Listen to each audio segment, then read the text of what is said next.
천사의 아침 방문을 찾아오신 여러분을 환영합니다. 오늘도 아침 예배 말씀으로 믿음과 위로의 시간을 갖게 되길 바랍니다. 성도 여러분 안녕하세요.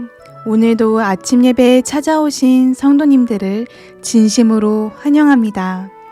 오늘은 목사님께서 성경이 말하는 성공의 비결에 대해서 말씀해 주십니다. 오늘 말씀을 통해서 하나님의 뜻이 무엇인지 배우고 뜻을 정하는 시간 되시길 간절히 바랍니다. 이제 기도하겠습니다. 하늘에 계신 하나님 아버지, 그리스도의 보혈의 은혜로 하루하루 살아갈 수 있도록 인도해 주신 은혜에 감사드립니다. 저희가 받은 은혜를 날마다 묵상하며 하나님께 기쁨을 드리는 저희가 되도록 인도해 주시옵소서. 오늘은 하나님께서 저희에게 맡기신 청지기 직분을 충실히 행하기 위해 어떤 원칙을 세워야 하는지 배웁니다. 예배 가운데 성령 하나님 함께 해주셔서 저희에게 전하고 싶은 말씀을 듣고 순종할 수 있도록 도와주시옵소서. 하나님 아버지, 말씀을 전하시는 목사님 가정과 함께 해주시옵시고 오늘 하루도 그리스도의 편지로 살기를 바라오며 이 모든 말씀 예수님의 이름으로 기도드렸습니다. 아멘. 안녕하십니까? 오늘은 재정과 자녀들에 대한 하나님의 계획을 살펴보도록 하겠습니다. 성도 여러분, 하나님께서 우리에게 청지기 직분을 주시면서 두 가지를 맡겨주셨습니다. 첫째는 돈과 재정을 맡겨주셨고, 둘째는 자녀들을 맡겨주시면서 이것들을 잘 지키라고 청지기 직분을 주신 것입니다. 자, 우리가 어떻게 하면 이 청지기 직분을 신실하게 감당할 수 있을까요? 오늘 이 문제를 살펴보겠습니다. 제가 오래전에 한 책을 읽었습니다. 그 책은 저 개인에게 있어서 아주 중요한 인사이트를 준 책입니다. 그 책에는 이 재물의 많고 적음을 통해서 사람들을 네 종류로 구분했습니다. 많은 사람들이 이 책을 좋아하죠. 그 네 종류가 있는데 이 네 종류의 사람들이 어떻게 나눠지는가를 우리가 보면은 인생을 알게 되는 것입니다. 부자는 어떻게 살아야 되고 가난자는 어떻게 살아야 되는지, 자, 이제 하나씩 좀 살펴보도록 하죠. 먼저 속부입니다. 속부는 세속적인 부자를 뜻합니다. 속부가 뭐예요? 세속적인 부자입니다. 뭐예요? 속부는 하나님을 알지만 돈을 사랑하는 부자이다. 돈은 많지만 그 영혼이 곤고하다. 재물이 많지만 늘 양심의 가책과 정죄를 받고 시달리면서 살아간다. 이것이 속부입니다. 예수께서 말씀하시기를 이 부자는 낙타가 바늘구멍에 들어가는 것보다 어렵다 그랬죠. 부자가 하늘 가는 것은 낙타가 바늘구멍에 들어가는 것보다 어렵다 그랬죠. 바로 이 속부가 이 케이스가 되는 것입니다. 속부, 세속적인 부자. 이 속부라는 사람들은 재물이 많지만 실패한 부자를 뜻하는 것입니다. 하나님이 말씀하신 그 성공에 들어가지 못한 것이죠. 그래서 하나님께서 원하시는 이 성공은 세속적인 부자가 되는 게 원하는 것이 아닙니다. 자, 두 번째 보겠습니다. 속부와 반대는 속빈입니다. 이건 뭐예요? 세속적인 가난한 사람이에요. 가난한데 세속적이에요. 돈도 없고 신앙도 없는 사람이에요. 이 세상에서 무시당하고 영적인 세상에서도 빈곤합니다. 최악의 경우입니다. 신앙이 없는데 경제적으로 힘들게 살아가는 사람들. 이 세상에서 고생하면서 사는데 구원까지 잃어버리는 사람들. 속빈입니다. 최악의 경우입니다. 자, 그렇다면 세 번째는 누구일까요? 성부입니다. 성부. 거룩한 부자, 경건한 부자입니다. 성부는 하나님께서 만드신 부자입니다. 성부는 뭐예요? 아브라함과 요셉 같은 부자죠. 자, 성부는 진리를 사랑합니다. 가난한 자를 불쌍히 여깁니다. 진리를 전파하고 세우는데 재물을 사용하는 부자가 성부입니다. 헌금을 많이 한다고 성부가 되는 게 아니에요. 여기 오해가 있으면 안 됩니다. 성부는 반드시 진리가 무엇인지를 아는 부자입니다. 성부는 진리를 분별합니다. 그리고 진리를 전하는 사역에 자신의 재물을 투자할 줄 아는 사람입니다. 성경의 진리가 뭔지 모르면 돈이 아무리 많고 아무리 남을 도와줘도 성부가 될 수 없는 것입니다. 진리를 알아야 돼요. 하나님께서 이 진리를 전파하는 그 길을 보면서 자신이 하나님께서 주신 그 청지기 직분을 잘 사용하는 사람들, 이 사람들이 거룩한 부자, 성부입니다. 하나님께서 진리를 전하기 위해서 이 성부들을 움직이시는 것입니다. 구약시대 욥, 아브라함, 이삭, 야곱, 요셉 모두 성부였습니다. 하나님께서는 그들에게 재물과 충성의 은사를 주시고 진리를 보존하고 진리를 전파하는 데 이들을 활용한 것입니다. 부자 중요합니다. 근데 성부가 되어야 의미가 있는 것입니다. 초대교회에서도 이 성부들이 활약했습니다. 아리마대 요셉, 니고데모 같은 성부들이 복음을 전하는데 중요한 역할을 했죠. 성도 여러분, 하나님께서 이 진리에 충성하는 거룩한 부자들을 귀하게 보십니다. 그래서 이 성부에게는요, 하늘 창고에서 직접 파이프라인이 꽂힙니다. 여러분들 그거 아세요? 성부는 자기가 뭐를 만들어서 돈 버는 사람들이 아니에요. 하나님의 축복을 크게 받아가면서 돈을 버는 사람들입니다. 하늘과 연결되어 있는 부자들이죠. 그래서 내가 재물을 어떻게 사용하는가, 또 내가 진리를 어떻게 보고 있는가에 따라 부자가 두 종류로 나누는 것입니다. 속부가 될 수 있고 성부가 될 수 있는 것입니다. 속부는 망한 부자이고 성부는 성공한 부자입니다. 왕궁에서 비단 옷을 입고 사는 그리스도인이 시골에서 평범하게 사는 그리스도인보다 더 힘들까요? 어려울까요? 부자가 더 어려운 것입니다. 부자가 더 많은 시험을 견뎌야 되는 것입니다. 그래서 이 부자는 성경 말씀에 더 집중해야 되고 성령의 감동을 늘 받지 않으면 크게 무너지는 것이 부자들입니다.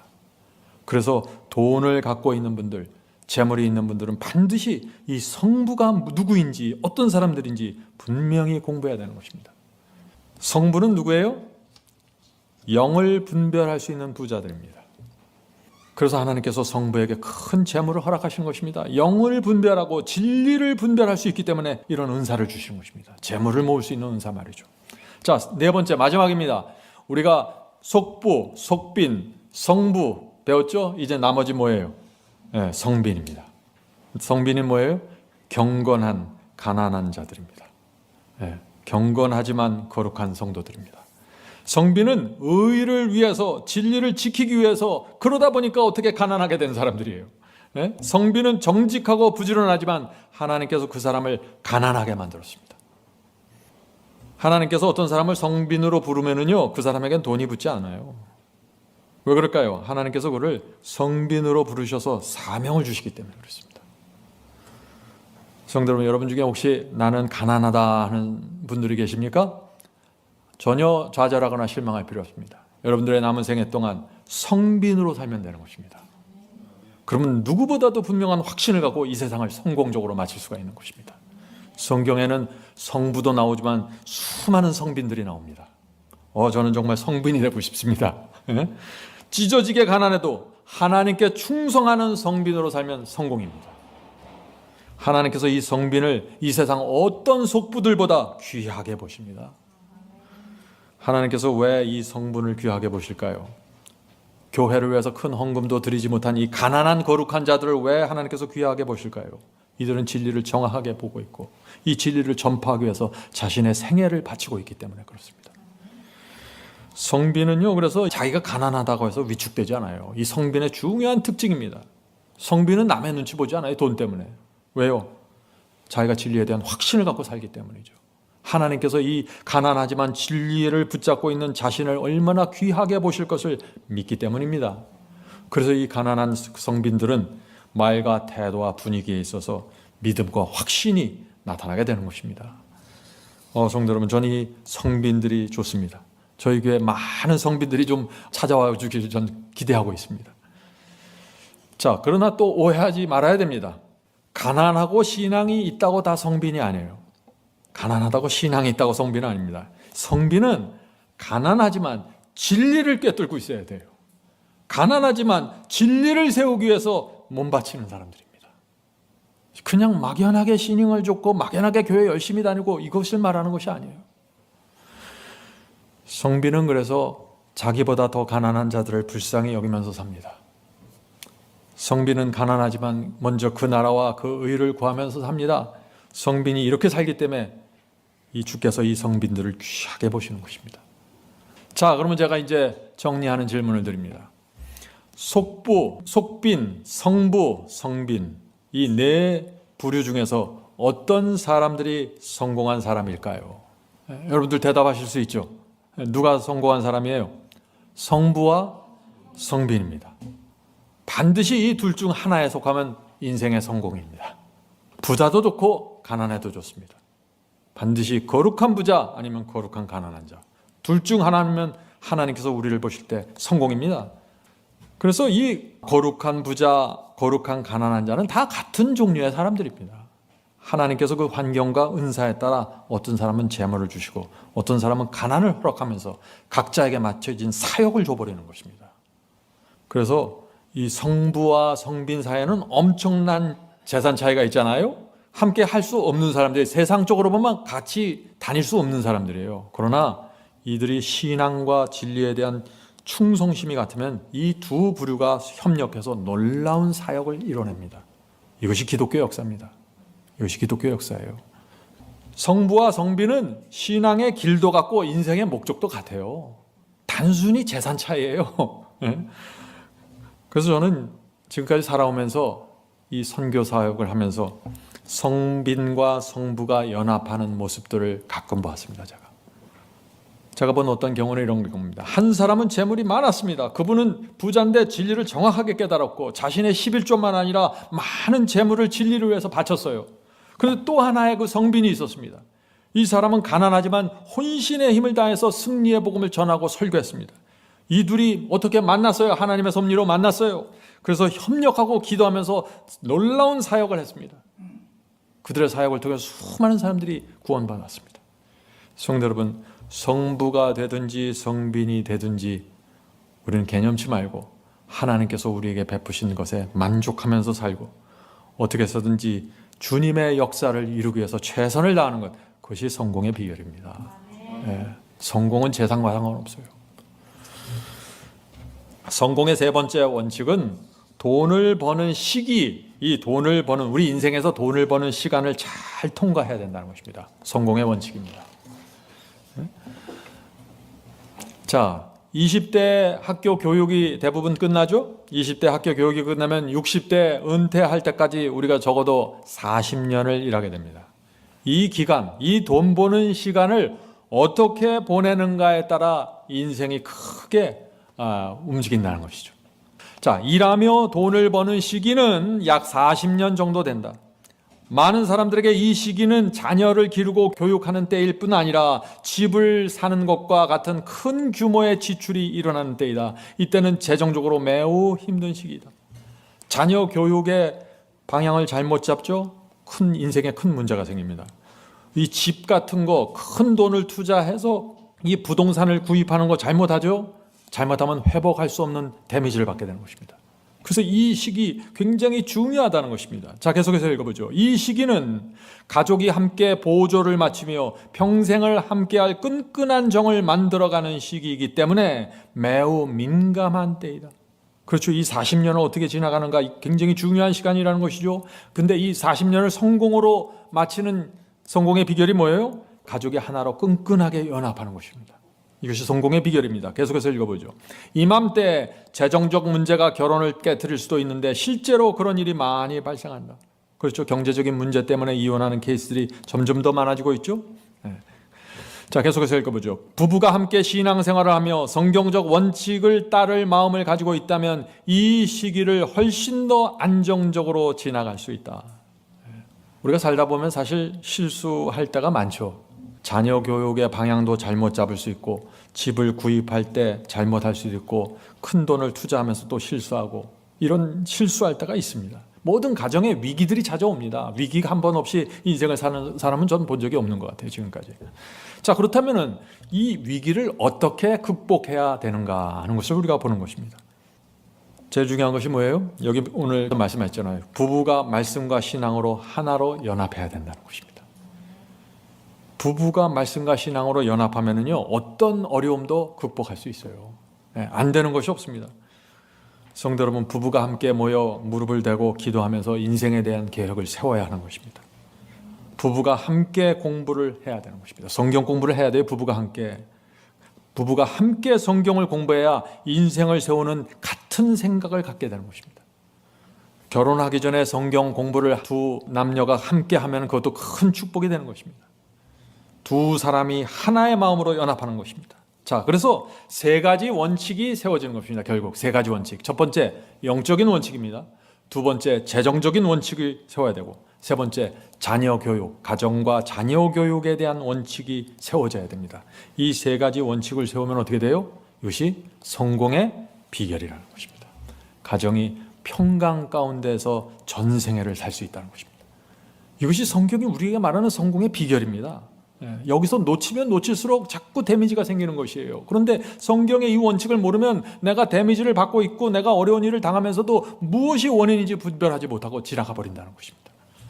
자, 계속해서 읽어보죠. 이 시기에 이 노동을 하는, 일을 하는 40년에, 돈을 버는 40년의 시기죠. 이 시기에 세상에 태어난 자녀들은 여호와의 기업이다. 우리는 이 자녀들을 양육하는데 큰 책임이 따라온다는 것을 기억해야 한다. 그리스도인 부모의 목표는 자녀들이 이 땅에서 훌륭한 사람으로 성장할 수 있도록 잘 교육할 뿐 아니라 다가올 세상에도 합당한 자들로 키워내는 것이다. 자녀 교육의 목표가 뭐예요? 자녀들이 이 땅에서 성실하게 일하면서 빛과 소금으로 살아갈 수 있도록 교육시키는 것입니다. 이 자녀들을 위한 최종적인 목표는 뭐예요? 이 자녀들이 하늘 도성에 들어갈 수 있는 성도로 키워내는 것이 자녀 교육이라는 것입니다. 네.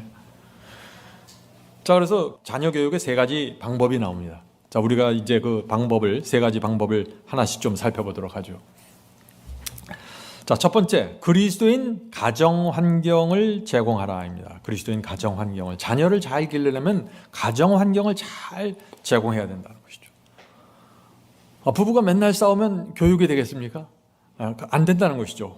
어떤 환경을 제공해야 되나? 자, 여기에는 규칙적이고 흥미로운 가정 예배, 교회 출석, 또 신실한 11조와 각종 헌금 생활이 포함된다. 이런 습관들은 어릴 때부터 잘 교육해야 한다. 커서 갑자기 이런 신앙으로 들어오기 어려워요. 어렸을 때부터 이것이 몸에 배야 된다는 것이죠. 자녀들에게 그래서 우리가 왜 예배 드려야 되고 왜 헌금을 드려야 되고 이런 것을 잘 설명해 줘야 된다는 것입니다. 그래서 자기 스스로 11조를 준비하고 자기 스스로 헌금을 준비해서 교회에 나올 수 있도록 훈련시켜줘야 된다는 것입니다. 자, 제가 참 좋아하는 말씀이 나옵니다. 질서 정연하고 잘 훈련된 가정은 인간이 할 수 있는 모든 설교보다 그리스도교를 더욱 많이 증거한다. 강력한 설교보다 더 효과적인 전도 방법이 뭐예요? 질서 정연하고 잘 훈련된 가정이라는 것입니다. 이 가정이 세상에 딱 보여지면 어떻게 돼요? 많은 이 세상에서 지쳐있고 실패한 사람들이 경이로운 눈으로 바라보게 된다는 것이죠. 그래서 여러분들은 잘 훈련된 가정을 만들기 위해서 정말 기도하고 노력해야 합니다. 우선 이것은 부부에게 먼저 시작이 되는 것입니다. 두 사람의 마음이 맞춰서 시작이 되는 것입니다. 부부가 짝이 안 맞으면 나 혼자라도 시작을 해야겠죠. 자, 두 번째, 자녀 교육이죠. 두 번째 자녀 교육법. 자녀들이 즐거운 마음으로 일하도록, 그리고 일을 소중히 여기도록 가르치라. 한국 사람들이 잘 안 되는 게 이거 같아요. 자녀들이 근면하고 성실하게 일하는 것을 가르쳐 줘야 되는 것입니다. 이렇게 일해야 사회에서 인정을 받고 교제가 이루어지는 것입니다. 우리 자녀들에게 공부만 집중하잖아요. 우리 한국 사람들이 많이 공부해라 말하죠. 사실 공부는 학교 다닐 때만 하고 끝나고 나면 다 일이에요. 40년은 다 일입니다. 근데 공부만 집중하니까 일터에 나가서 일을 못하는 거예요, 사람들이. 참 안타까워요. 그 찰스 데이비스라는 사람이 있는데 이런 얘기를 했습니다. 나이가 드는 것은 강제적이다. 그러나 성장하는 것은 선택적이다. 무슨 뜻이에요? 해가 넘어가면 나이는 무조건 먹잖아요. 근데 나이가 든다고 해서 저절로 훈련되고 저절로 성장하는 건 아니라는 것입니다. 제 친구들 보면은 60대도 있고 제 후배들 보면 50대도 있는데 철없는 친구들 많아요. 훈련이 전혀 안 돼 있어요. 나이는 강제적으로 먹었어요. 50, 60. 근데 만나서 대화하고 사회생활하는 태도를 보면 전혀 훈련이 안 돼 있어요. 철부지예요. 그럴 수 있어요. 나이는 50 먹어도 60 먹어도 정신상태, 태도, 교육, 예의, 매너 20대, 10대밖에 안 되는 거예요. 성장이 안 된 것입니다. 이렇게 되면은 그리스도인의 생활을 할 수가 없는 거예요. 그래서 우리 자녀들에게 성실하게 사회생활하는 법 배워줘야 한다는 것입니다. 성도 여러분, 아직 기회가 남아 있습니다. 우리 자녀들이 이미 다 성공했다면 어떻게 될까요? 많은 분들이 이 질문을 해요. 목사님, 이미 자녀들이 다 결혼하고 다 끝났습니다. 전 자녀 교육 없습니다. 아직 안 끝났습니다. 기도해야 됩니다. 이미 자녀들을 위한 교육법은 그것은 보여주는 교육입니다. 보여주는 거. 이제는 말은 안 들어요. 다 커서 말은 안 들어요. 이제 부모가 내가 진리를 붙잡고 계속해서 한 길을 걸어가는 법을 보여줘야 돼요. 말할 필요 없어요. 그다음부터는. 노아처럼 120년 동안 한 길을 걸어가시는 거예요. 그냥. 그러면 자녀들의 마음에 뭐가 생길까요? 자녀들의 마음에 성령의 음성이 들리기 시작하는 것입니다. 어렸을 때는 그렇게 말을 안 들었던 자녀들도 부모가 노아처럼 한 길을 꾸준히 걸어가면 생각이 있다면 생각하게 될 것입니다. 그래서 이것이 이 자녀를 위한 최고의 교육법은 무엇이냐? 보여주는 교육이에요. 말만 하는 교육은 안 돼요. 세 번째, 자녀에게 좋은 교육의 기회를 제공하라. 누구나 부모라면 누구나 좋은 기회를 제공하고 싶겠죠. 요즘 어떤 분들은 홈스쿨을 생각하는 분들이 있지만 홈스쿨을 생각하는 분들은 경험을 가진, 신앙이 있고 경험을 가진 분들하고 좀 대화를 하고 자문을 받아야 됩니다. 쉽게 홈스쿨은 중요한 균형이 있습니다. 여러 가지 조건들을 맞춰주면서 해야 되는 거예요. 자, 가장 자녀 교육할 때 가장 중요하고 필요한 것이 무엇일까요? 어떤 교육이 필요할까요? 부모와 자녀가 좋은 관계를 먼저 유지해야 됩니다. 어떤 경우에는 우리가 같이 자녀들과 함께 예배드리지만 부모하고 자녀하고 깨어진 상태에서 예배드릴 수 있어요. 이럴 때는 성령께서 크게 역사하실 수가 없는 것이죠. 그래서 어린 자녀들과 함께 놀아줘야 됩니다. 그 아이들의 수준에 맞춰서 놀아주고 대화하는 것이 필요합니다. 그러면서 동시에 영적인 피로를 채워주고, 그러면서 동시에 스스로 인생을 헤쳐나갈 수 있는 훈련을 시켜줘야 되는 것입니다. 이 자녀 교육은요, 생각하면 완전히 종합예술이에요. 다 갖추고 있어야지 이게 제대로 되는 것이죠. 그래서 자녀들에게 생각하는 훈련, 선택하는 훈련, 결정하는 훈련, 계획을 세우고 이행하는 훈련, 이런 훈련들을 계속해서 시켜줘야 되는 것이죠. 그것이 자녀들이 이 세상을 성공적으로 살 수 있게 준비시켜주는 것입니다. 이 세 가지를 말씀드렸지만 자녀 교육의 이 중요한 포인트를 하나 제가 말씀드린다면 이것입니다. 이 세상이 우리 자녀들을 끌어당기잖아요. 세상이 자녀들을 끌어당기는 힘보다 부모가 끌어당기는 힘이 더 강해야 돼요. 이게 자녀 교육의 중요한 포인트입니다. 그래야만 이 자녀들이 부모 옆에서 함께 신앙하면서 성장하게 된다는 것이죠. 이 세상이 끌어당기는 힘보다 더 강력한 힘을 받기 위해서 이 부모들이 기도하면서 정말 자녀들을 위해서 붙잡고 가야 되는 것입니다. 부모들이 양육을 위해 최선을 다할지라도 자녀들이 어떻게 성장할지에 대해 장담할 수 있는 사람은 없다는 것을 생각해 보십시오. 그렇죠? 장담할 수 없어요. 우리 자녀들에서 아무도 장담할 수 없습니다. 장성한 자녀들의 선택에 대해 부모들이 지나치게 스스로를 탓하지 않는 것이 중요한 이유는 무엇일까요? 제가 젊었을 때 이제 자녀들을 교육을 시키면은 이제 어린 아이들을 가진 부모들은 어린 아이들에 대해서 굉장히 자랑스럽게 생각하고 우리 아이가 이렇습니다. 우리 아이가 이렇게 똑똑해요. 막 그런데 이제 중고등학교 아이들을 갖고 있는 부모들은 조금 더 기다려 봐라. 그러고 듣고 있어요. 그래서 자녀 교육이라는 건 누구도 장담할 수 없는 것이죠. 그런데 우리가 이 자녀 교육을 정말 최선을 다해 좋은 선택을 했을지라도 자녀 교육이 잘 안 됐을 경우가 생긴다는 것입니다. 성경 말씀대로 교육한다 그래서 다 아이들이 성장하고 멋있게 되고 신앙을 잘 지키고 구원받는 게 아니에요. 왜 그럴까요? 왜냐하면 결국 최종적인 결정은 자녀 스스로 하는 것입니다. 부모가 말씀대로 교육하고 호소는 할 수 있어요. 그러나 결정은 자녀가 하는 것입니다. 자녀도 자기 스스로 자기를 부인해야 돼요. 자녀도 자기 스스로 자기 십자가를 져야 돼요. 그래야만 구원받을 수 있는 것입니다. 자녀들도 스스로 자기 마음과 생애를 하나님께 드려야 하는 그 결정을 해야 되는 것입니다. 그래야 자녀도 교육을 받는 것이에요. 생각해 보세요. 구약시대 아론, 대제사장 아론의 아들들 여러분 아시죠? 엘리의 아들, 다윗의 아들은 또 어땠습니까? 다 타락했어요. 왜 그랬을까요? 이 부모들은 계시를 보고 영감적인 사람들이었는데 어떻게 이렇게 타락할 수 있을까요? 물론 부모 각 개인에게 문제도 있었겠죠. 그러나 죄와 불순종은 자녀 스스로의 선택입니다. 그래서 제가 이 말씀을 드리는 이유는 뭐예요? 너무 부모들이 자책하지 말라는 것입니다. 내 자녀가 잘 안 됐다고 해서 그냥 어떤 분들은 늙어서 머리가 하얄 때까지 슬픈 생애를 살아요. 그럴 필요 없다는 것입니다. 부모 노릇을 우리가 한 여러 번 하면은 실수를 좀 줄일 수 있겠죠. 그럼 우리가 다 부모 노릇 처음 하잖아요. 처음 하다 보니까 열심히 해도 부족함이 있다는 것입니다. 그래서 제가 오늘 나이 드신 부모님들에게 너무 자책하지 마십시오. 이제 남은 생애를 주님께 바치고 한 길을, 제가 앞에 말씀드렸죠, 노아처럼 한 길을 계속해서 걸어 나가신 거예요. 죽는 그 순간까지. 그럴 때 하나님께서 이 자녀들에게 호소하시고 감동하실 수 있다는 것입니다. 마지막 기회가 자녀들에게 간다는 것입니다. 성도 여러분, 하나님께서 맡겨주신 청지기 직분을 신실하고 충성스럽게 행합시다. 최선을 다합시다. 돈과 재정에 대해서는 반드시 우리가 거룩한 부자이든지 아니면 거룩한 가난한 자이든지 둘 중 하나가 되어야 됩니다. 자녀들에 대해서도 기도하면서 최선을 다합시다. 지나간 과거의 실수 때문에 슬퍼하지 말고 오늘부터 모본을 보이면서 신실하게 삽시다. 그렇게 하면 주께서 인도하실 것입니다. 성령께서 오늘 말씀을 통해 여러분의 마음에 결심을 주시고 작정하는 마음을 주시길 간절히 기원합니다. 기도하겠습니다.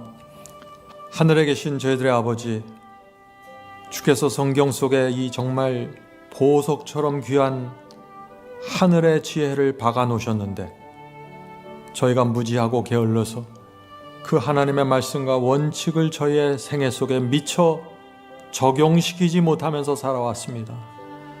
주여, 이 시간에 저희가 회개합니다. 저희를 용서해 주시옵소서. 그러나 저희가 이제 남은 생애라도 하나님의 말씀과 원칙 속으로 돌아가서 주께서 주시는 평강을 받기를 원합니다.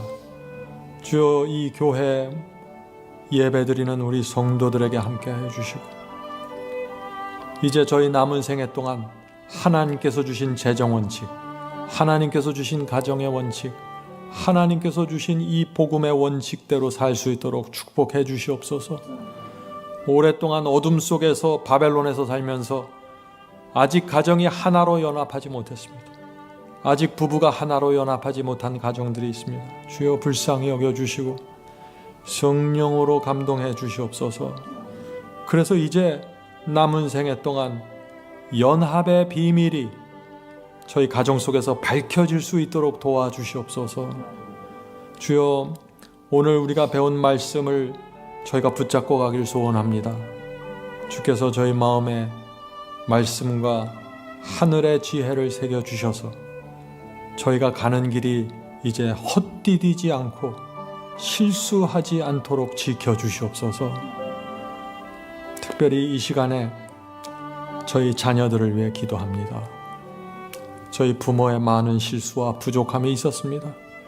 그러나 이제 이 자녀들을 다시 주님께 드리고 자녀들을 위해서 기도하는 삶을 살겠습니다. 주여, 도와주시옵소서. 이제 저희가 드리는 서원은 남은 생애 동안 이 부족한 부모들이 주께서 인도하시는 한 길을 걸어가겠다는 것입니다. 자녀들이 저희의 삶을 보면서 찔림을 받고 교훈을 받고 하나님께 돌아오겠다는 마음의 감동을 할 수 있도록 주여 도와주시옵소서.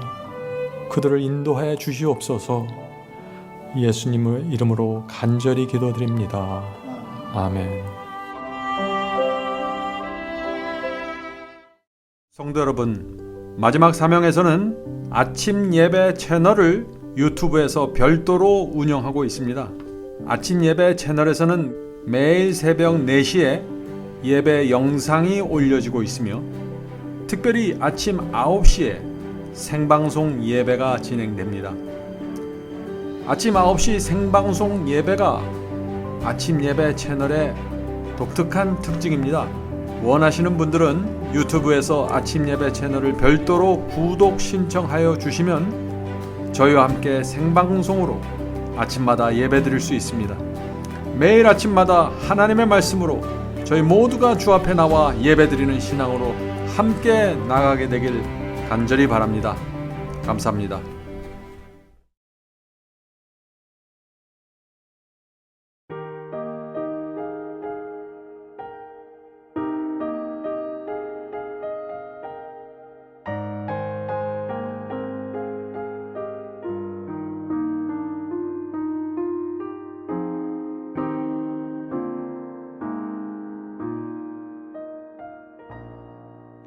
There are moments on our journey following the Lord when God illumines every step we take.